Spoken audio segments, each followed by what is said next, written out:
Bab 1045, kakek dan cucu bergabung untuk menjadi tak terkalahkan. Melihat cahaya pedang ini, pria berkemeja hijau itu sedikit terkejut, lalu keterkejutannya berubah menjadi kemarahan. Seseorang pasti menindas cucu kesayangannya.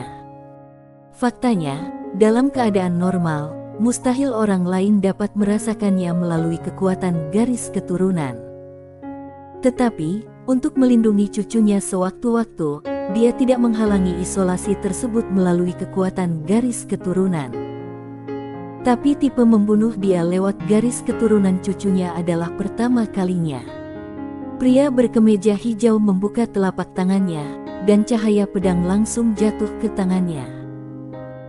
Di langit berbintang di sisi lain, ruang dan waktu tiba-tiba terbelah di depan Tuan Jun. Dan detik berikutnya, cahaya pedang menghilang langsung ke alisnya. Tubuh Tuan Jun membeku di tempatnya, matanya membelalak, wajahnya penuh rasa tidak percaya. Adegan yang tiba-tiba itu mengejutkan semua orang yang hadir. Apa yang terjadi? Wanita berbaju putih juga penuh keraguan. Ekspresi Sander Ye sangat aneh. Dia tidak pernah menyangka orang ini ingin membunuh garis keturunan melalui garis keturunan iblis gila miliknya. Siapa leluhurnya? Kakek. Orang ini pergi untuk membunuh kakek. Bukankah itu seperti pergi ke toilet dengan membawa lentera? Sander Ye tidak banyak berpikir. Ketika dia melihat ada yang ingin dikatakan lawan, dia tiba-tiba bergegas ke depan dan menebas dari tenggorokan lawan. Jelek. Kepala Tuan Jun langsung terbang, dan darahnya seperti pilar. Sander Ye diam-diam mengambil cincin penyimpanan Tuan Jun, lalu berkata, kakek dan cucu bergabung, dunia tidak terkalahkan. Pagoda kecil berkata, kamu sungguh tidak tahu malu. Sander Ye. Di sisi lain, ketika orang-orang kuat dari peradaban pemakan melihat Tuan Jun dibunuh seketika oleh Sander Ye, ekspresi mereka berubah drastis saat ini. Dia berbalik dan lari, tapi pada saat ini, cahaya pedang melintas di lapangan. Jelek. Dalam sekejap, 6 kepala melonjak langsung ke langit. Semuanya tewas seketika. Kelopak mata Sander Ye berkedut, dia mengangkat kepalanya dan menatap jauh ke langit berbintang, lalu tersenyum, terima kasih, kakek. Di sisi lain, jauh di dalam langit berbintang yang tak berujung, pria berkemeja hijau tertawa. Pada saat ini, suara wanita tiba-tiba terdengar dari depannya, saudara yang, cepatlah. Itu di depan. Pria berkemeja hijau tersenyum dan berkata, segera. Saat dia mengatakan itu, dia menoleh dan menatap Sander Ye di ujung langit berbintang. Melihat tidak ada musuh di sekitar Sander Ye, dia tersenyum, lalu berbalik dan menghilang tidak jauh. Di langit berbintang, Sander Ye menyimpan 6 cincin penyimpanan lagi, dengan perasaan senang. Saat ini, wanita berbaju besi putih tiba-tiba menghampiri Sander Ye. Dia menatap Sander Ye, siapa yang membunuhnya? Sander Ye berkata, pergi dulu ke peradaban Guize. Wanita berbaju besi putih meliriknya dan kemudian berkata, ayo pergi. Setelah mengatakan itu, dia membawa Sander Ye dan para penjaga ke saluran formasi teleportasi. Tepat setelah Sander Ye dan yang lainnya pergi, seorang berjubah hitam tiba-tiba muncul di tempat kejadian. Orang berjubah hitam dari peradaban pemakan yang sudah mengejar Sander Ye sebelumnya. Orang berjubah hitam melihat mayat Tuan Jun dan yang lainnya di lapangan, dan ketakutan untuk beberapa saat. Untungnya, dia tidak terus mengejar pemuda itu, kalau tidak, mungkin dia yang meninggal. Orang berjubah hitam itu bahkan tidak mengambil mayatnya, dia berbalik dan pergi. Lanjut laporkan. Hal ini di luar kendalinya. Setelah memasuki saluran formasi teleportasi, Sander Ye menemukan bahwa saluran formasi teleportasi ini sangat berbeda dari yang sebelumnya. Berdiri di dalamnya, seperti berdiri di tempat yang sama, tanpa ada gerakan sama sekali. Sander Ye tiba-tiba bingung. Wanita berbaju besi putih bertanya lagi, siapa yang membunuh mereka? Sander Ye berkata, mungkin dihukum oleh Tuhan. Wanita berarmor putih itu mengerutkan kening. Sander Ye tiba-tiba berkata, apa nama Nona? Wanita berbaju putih meliriknya, lalu berkata, Nani Zhang. Sander Ye mengangguk, Nona Zhang, bisakah kamu memperkenalkan kepada aku peradaban Guize dan peradaban pemakan? Nani Zhang berpikir sejenak dan mengangguk, oke. Biarpun tidak tahu asal-usul pria ini, karena pihak lain dapat membuat Kaisar Brahma Yama untuk mengundangnya secara pribadi, dia pasti memiliki asal-usul yang luar biasa. Nani Zhang berkata, peradaban Guize, peradaban pemakan, dan peradaban abadi semuanya berasal dari alam semesta ruang waktu multidimensi. Pada saat itu, beberapa orang melanggar hukum dan mempraktikkan hukum waktu, yang menyebabkan kekacauan di garis waktu. Seluruh alam semesta ruang waktu multidimensi saling bertarung, dan seluruh alam semesta multidimensi berada dalam kekacauan. Belakangan, Kaisar Doyu seorang diri mengintegrasikan semua garis waktu menjadi satu.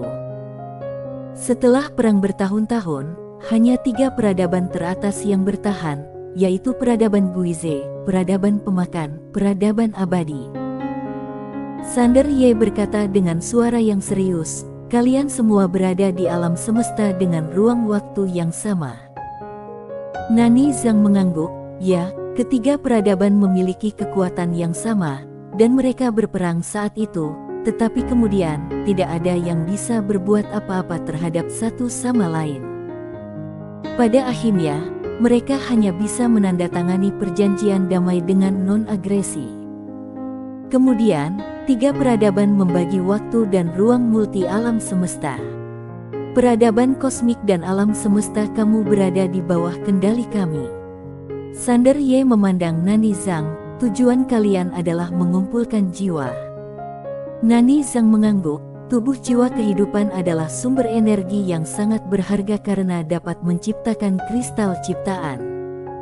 Kristal ciptaan. Sander Ye tercengang, apakah kristal ciptaan dibuat oleh jiwa? Nani Zhang mengangguk, semakin kuat jiwa orang kuat, semakin banyak kristal ciptaan yang dapat dia ciptakan, dan semakin baik kualitasnya. Sander Ye terkejut. Lah tidak menyangka bahwa kristal ciptaan ini sebenarnya dibuat oleh jiwa. Pantas saja peradaban kosmik tingkat 6 di atas tidak memilih untuk memusnahkan semua peradaban kosmik di bawah sekaligus. Nani Zhang tiba-tiba bertanya, kenapa peradaban pemakan ingin membunuhmu? Sander Ye menarik kembali pikirannya dan berkata, ada klan penyihir agung yang ingin membunuhku sebelumnya, dibunuh oleh pamanku, dan kemudian orang-orang dari peradaban pemakan datang. Nani Zhang mengerutkan kening, klan penyihir agung. Sander Ye mengangguk. Wajah Nani Zhang tiba-tiba menjadi sedikit jelek. Sander Ye bertanya, ada apa? Nani Zhang berkata dengan suara yang serius, klan penyihir agung adalah juru bicara peradaban pemakan di bawah. Kami semua memiliki juru bicara peradaban di bawah. Tujuannya adalah untuk mengontrol peradaban di bawah dengan lebih baik. Sander Ye berkata, tidak membiarkan peradaban di bawah menembus batas peradaban mereka sendiri dan mencapai peradaban kosmik tingkat ke-6. Nani Zhang mengangguk, ya, sekarang sumber daya alam semesta yang diketahui sudah terbagi. Munculnya peradaban kosmik tingkat 6 lainnya pasti akan merusak keseimbangan. Oleh karena itu, kami tidak akan pernah membiarkan peradaban kosmik tingkat 6 lainnya muncul. Teknik waktu terlarang yang dipelajari zaman kuno kacau itu adalah ilegal bagi peradaban. Hal ini tidak diperbolehkan oleh ketiga peradaban kita. Oleh karena itu, pada akhirnya, klan penyihir agung harus menghancurkannya. Pada saat itu, peradaban pemakan terpaksa mengirim master tingkat abadi untuk membunuhnya. Berbicara tentang ini, dia sepertinya memikirkan sesuatu dan tiba-tiba melihat ke arah Sander Ye, kamu bilang pamanmu membunuh orang-orang mereka. Sander Ye mengangguk. Nani Zhang meliriknya, lalu berkata dengan suara yang serius, kalau begitu pamanmu dalam masalah besar. Peradaban pemakan ini adalah yang paling pelit dan paling peduli pada gengsi. Mereka pasti tidak akan bisa menerima ketika rakyatnya dibunuh oleh orang-orang dari peradaban yang lebih rendah. Mereka pasti akan membalas dendam pada pamanmu. Sander Ye tersenyum dan berkata, aku tidak takut mereka mendatangi paman aku khawatir mereka akan mendatangi aku. Nani Zhang berkata, tidak mudah bagi pamanmu untuk membunuh rakyatnya, bukan? Sander Ye mengangguk, bisakah orang kuat dari peradaban yang lebih rendah membunuh orang kuat dari peradaban yang lebih tinggi? Nani Zhang berkata, pasti ada beberapa. Kalau beberapa ahli top dari peradaban kosmik tingkat kelima ditempatkan di antara peradaban kosmik tingkat 6, mereka masih di atas rata-rata. Tetapi, kalau kedua peradaban tersebut dibandingkan secara keseluruhan, peradaban kosmik tingkat kelima tidak mampu melawan sama sekali.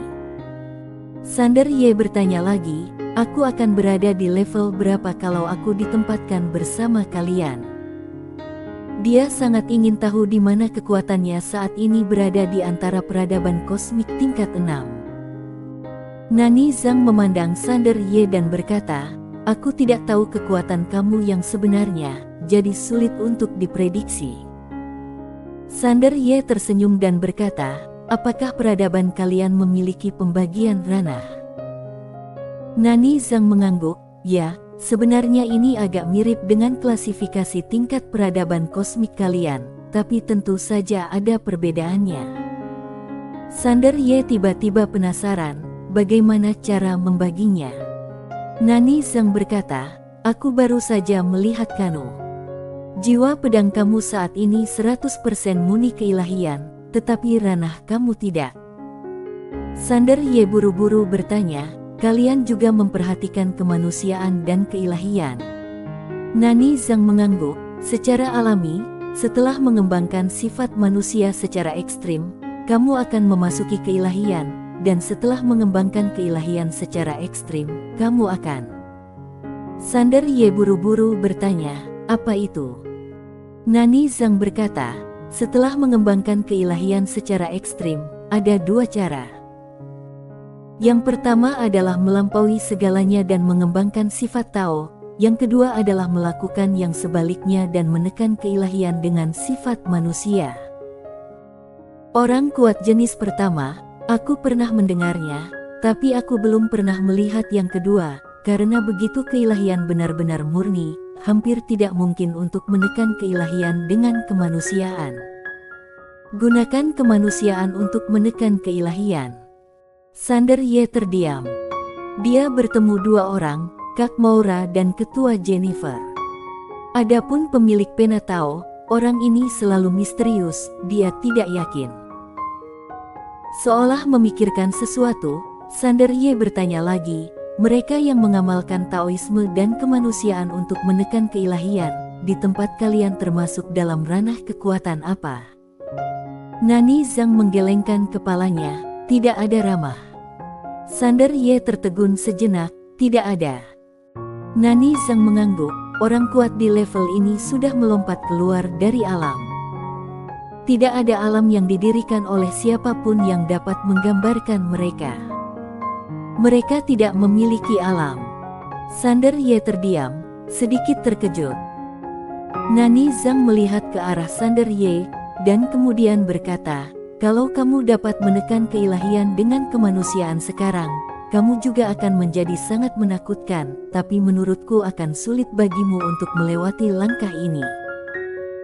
Karena di peradaban Guize ada banyak orang yang memupuk keilahian, tetapi pada dasarnya tidak ada orang yang pada akhirnya dapat menekan keilahian dengan kemanusiaannya. Sander Ye mengangguk sedikit, selain dua tipe orang ini, bagaimana alam dibagi di bawah? Nani Zhang memperkenalkan, peradaban kosmik yang tak terhitung jumlahnya memiliki teknik kultivasi yang tak ada habisnya dan banyak sistem, dan abadi adalah perbandingan horizontal dari tingkat berbagai metode dan sistem kultivasi. Abadi dibagi menjadi 7 tingkatan, yaitu abadi mikro, abadi virtual, dan abadi ilahi, abadi jiwa, abadi sejati, abadi langgeng, abadi transendensi. Saat dia mengatakan itu, dia melirik Sander Ye, lalu berkata, "Coba lihat jiwa pedangmu." Sander Ye segera mengeluarkan jiwa pedang. Melihat jiwa pedang Sander Ye, Nani Zhang terdiam beberapa saat lalu berkata, "Kamu abadi jiwa, jiwa pedangmu sangat murni. Kebanyakan orang kuat tidak dapat mematahkan pedang jiwamu. Kalau kamu bisa mengolah jiwamu menuju langgeng, maka kamu bisa melangkah menuju abadi sejati, dan menjadi setara dengan Tuan Jun sebelumnya." Sander Ye langsung merasa lega karena dia bukan lagi adik orang di peradaban alam semesta lain. Pada saat ini, Nani Zhang sepertinya merasakan sesuatu, dan matanya tiba-tiba berubah. Bukan hanya dia, ekspresi para penjaga di sekitarnya juga berubah drastis. Sander Ye bertanya, "Ada apa?" Nani Zhang memandang Sander Ye, wajahnya sangat muram. "Aku baru saja mendapat kabar bahwa 3 ahli alam abadi sejati sedang bergegas menuju kita. Mereka akan tiba di sini paling lama setengah seperempat jam. Ketiganya abadi sejati." Berpikir bahwa Tuan Jun sebelumnya abadi sejati, wajah Sander Ye tiba-tiba menjadi gelap. Sander Ye berkata dengan suara yang serius, "Apa yang harus kita lakukan?" Nani Zhang ragu-ragu sejenak, dan kemudian berkata, "Tuan Ye, kami tidak dapat membawa kamu kembali. Karena 3 abadi sejati bukanlah sesuatu yang dapat kami tolak. Mohon berhati-hati." Mengatakan itu, dia tidak ragu-ragu dan menepuk bahu Sander Ye, dan Sander Ye segera terlempar dari formasi teleportasi. Di langit berbintang, Sander Ye sendirian dan dalam kebingungan. Bersambung.